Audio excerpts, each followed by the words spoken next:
પંચમહાલના ગોધરામાં ટ્રાફિક નિયમોનું ઉલ્લંઘન કરીને રોંગ સાઇડ વાહન ચલાવનાર વાહન ચાલકો સામે ટ્રાફિક પોલીસે કડક કાર્યવાહી હાથ ધરી।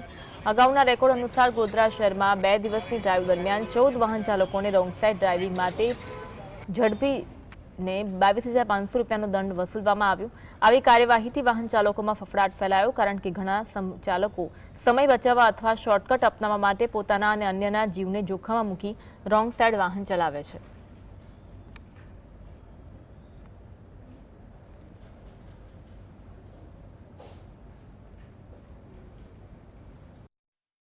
मोस्टली जो वाहन चालको है जे जूना बस स्टेन्ड अपने प्रतापनगर जूना बस स्टेन्ड बाजू आता लालबाग तरफ आता हो कारण बस स्टेन्ड बाजू अपने मोस्टली ट्राफिक जाम थवाना समस्या पैदा थती हो तेमज जे राहदारीओ होय छे तेमज जे कायदेसर जे रोड पर आवता जे व्हीकलवाळा चालको होय छे